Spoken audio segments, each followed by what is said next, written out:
Welcome to Chinese Newscast, best and number one in news. Good morning. Welcome today. We want to highlight the importance of China's current economy.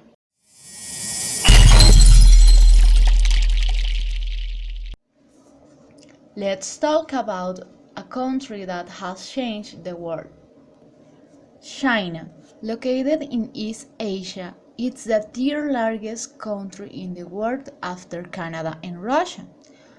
Since China began to open up and reforms its economy in 1978, GDP growth has averaged almost 10% a year, and more than 850 million people have been lifted out of poverty.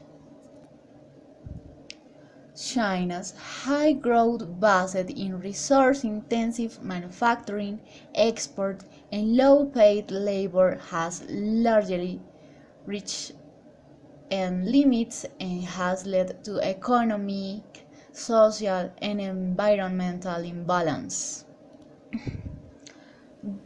Given its size, China is central to important regional and global development issues. China is the largest emitter of greenhouse gases, and its higher and weather pollution affects other countries. Global environmental problems cannot be solved without China's engagement. Like everywhere in the world, China's most immediate change is related to the economic, social, and public health impacts of the COVID-19 pandemic. Thank you for this introduction. In this moment, let's go to the holders. Chinese Newscast present Top 5 Headlines. 5. The Chinese city of Wuhan is planning to test COVID-19. 4. What is happening with the manufacturing industry? 3. Economic forecast from the world's leading economist. 2. China's economy and its effect on the U.S. economy. First, can live streaming save China's economy? Social news presented by journalist Natalie.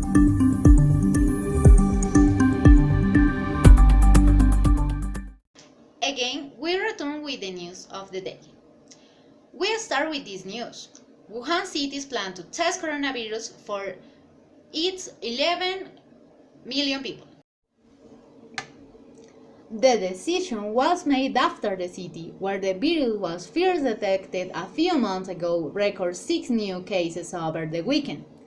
Wuhan was where what is now a global pandemic originated, and there was much relief when the situation seemed to improve. The Chinese city of Wuhan registered a new focus of coronavirus after lifting the confinement of its population. Wuhan, who has under stricter quarantine for 11 weeks, began lifting the restrictions on April 8. An internal document that circulated significantly, each city district was instructed to develop a 10-day plan for Tuesday noon. That is, each district is responsible for deciding its own strategy based on the size of its population and whether or not it's experiencing an outbreak at this time. Industry news presented by journalist Natalie.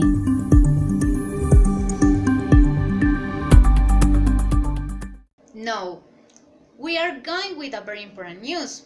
What is happening with the manufacturing industry?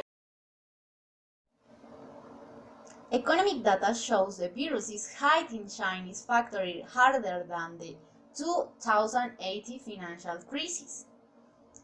Factory activity in China fell at a record rate in February as manufacturers closed their operation to contain the spread of coronavirus.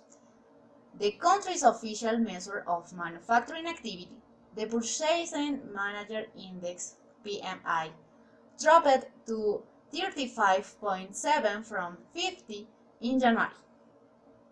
It shows the virus is having a bigger impact than the financial crisis that shook the world last decade.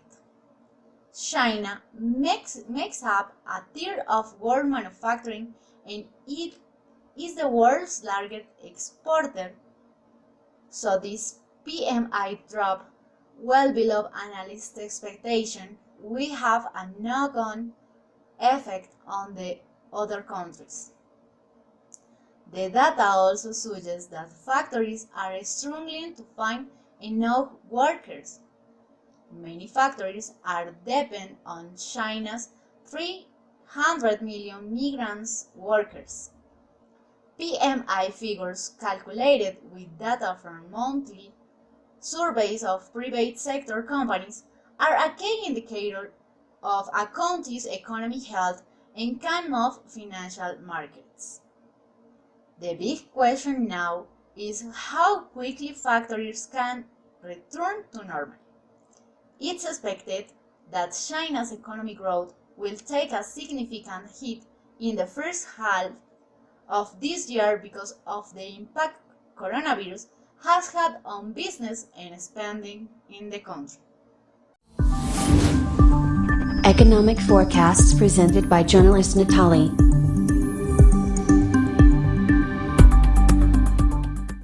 First, we will talk about the economic forecast from the world leading economists. China's economic outlook indicates that the coronavirus pandemic led the economy to log its worst economic performance signs at less 1,992 in the first quarter. All GDP components likely nosedive in Q1 due to the implementation of social distancing and other quarantine measures.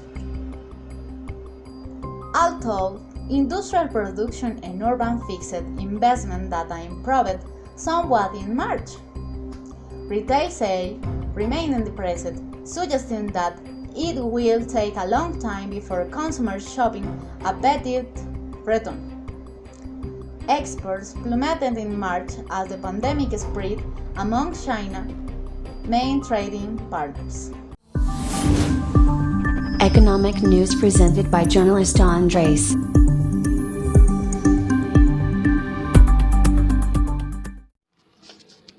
In the economic news, the US had choices but they choose to blame China.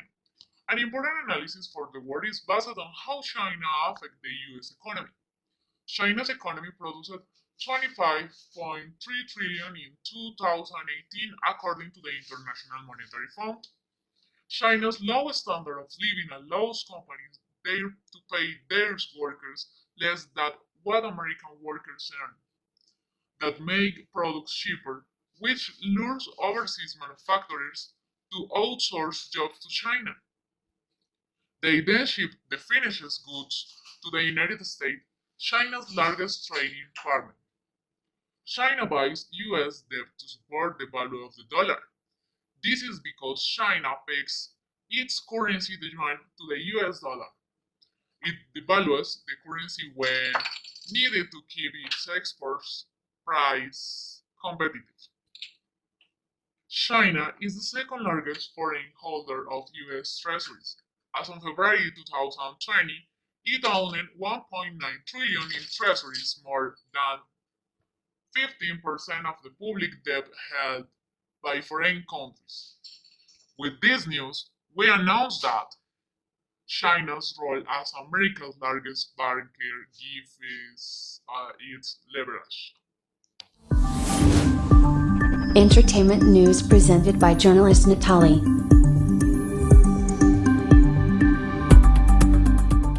In entertainment news, China's live streaming industry has become an important platform for economic recovery. But how can live streaming save China's economy? In a provincial-wide campaign to revive the economy, senior officials in Hubei province, home to 60 million Chinese, are turning themselves into online streaming celebrities. And the result?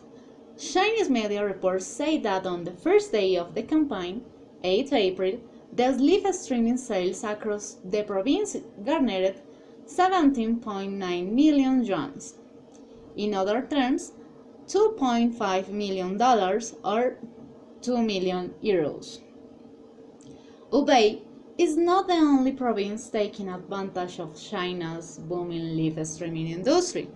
Many local officials in Hunan, Shandong, and Guangdong province have also turned themselves into sales gurus since social distancing became a rule in China. They endorse local products to help revive the economy while showing a different side of Communist Party politicians to their constituents. Sales through live streaming during the epidemic definitely provide hope and a new outlet from companies to start investing in marketing, which supports the service industry and other industries as well. After this video, we can understand that the outbreak led to an unprecedented economic shock that brought economic activity to a sudden halt in the first quarter. Growth is expected to rebound in the remainder of the year as supply side constraints ease and spend-up demand is released amid a rollback of prevention measures. However, job losses, shortfalls in corporate revenue, and uncertainty will show the return to previous levels of consumption, investment, and trade. While additional fiscal support and monetary easing is expected to help lift domestic demand, the impending global recession is also expected to restrain the pace of recovery. Beyond the immediate impacts, the current outbreak has uncovered vulnerabilities. There is a world of change in China's economy. This was all for today. Thanks for your preference.